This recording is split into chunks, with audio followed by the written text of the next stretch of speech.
Hello and welcome to the Galblade News. Reports of child abuse images online increased by almost 50% during lockdown, according to the Internet Watch Foundation. In the 11 weeks from the 23rd of March, its hotline logged 44,809 reports of images compared with 29,698 last year. The increase follows months in which both adults and children, many of whom are working at home, have spent significantly more time online. The government has promised to draw up legislation to reduce online harms. The Internet Watch Foundation, which is supported by most social media and tech companies, works to remove child abuse material. Chief Executive Susie Hargreaves said the hugely increased number of people staying at home had led to increased police estimates of offenders online.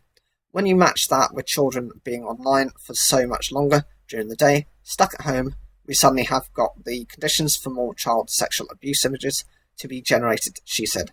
The fastest growing category of images being removed by the IWF in recent years has been those generated by children after grooming or coercion. The figures from the IWF are likely to renew the debate about how to keep children safe online after months of parents grappling to limit the time their children spend online. Mother of three young children, Kelly Anderson, started volunteering for the anti-bullying charity Kidscape a few months ago in South Wales. She says they have had to work harder at finding a balance with screen time and other activities. Her children have been spending more time online in recent months to access schoolwork as well as to keep in contact with family and friends. It's important for us they still have the opportunity to be with children, to go outside and use their bikes and play with their toys, she said. Kelly says that as parents they put boundaries around recreational screen time, allowing it after school work, helping with chores and having family time. She also uses a parenting app to track the content her children are viewing online each day. It allowed her to see when her 7-year-old son accessed video taken from a game that was rated for 18-year-olds. Straight away I was able to ask him why he was looking at it. He said his friends had told him it was really good. It opened up age-appropriate conversations about why it was rated 18 and what sanctions there would be if he looked at it again. The government has promised to bring forward draft legislation against online harms, but there have been growing concerns that it will be delayed by the pandemic. Some argue that using existing legislation against criminal activity may be more effective. Andy Burrows, head of child safety online at the NSPCC, warned lockdown has resulted in a perfect storm for online child abuse. Harm could have been lessened if social networks had done a better job of investing in technology, investing in safer design features heading into this crisis. However, there is no data as yet showing an increased instance of harm to children online during lockdown. It is not clear, for example, whether images being reported were taken or shared before lockdown began or during the period in question. The fear is we don't really know the full extent of the impact of this crisis until children start to go back to school in September and disclose to teachers, said Mr. Burrows.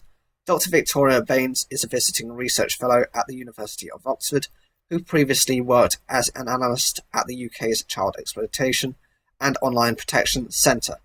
Argues that increased concern about risks to children online and reports of images to hotlines need to be treated with caution. She said genuine concerns about online crime were not the same as children actually being victims of such crime.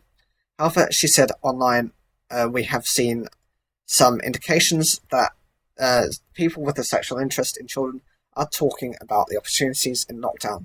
The National Crime Agency said its intelligence suggested increased offending. We believe the full scale will only be revealed once children return to schools and have more access to trusted adults, a spokesman added.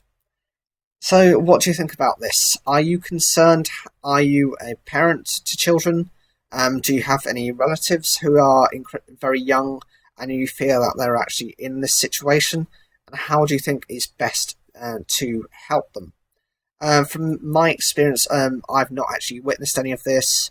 I'm of an age where I'm not so heavily affected by this.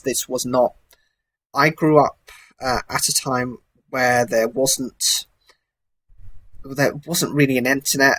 When I was 13, when I was in secondary school, do you remember those old, really clunky looking computers? You know, the really heavy ones where you needed like the massive monitors, the massive system underneath it, and the keyboards.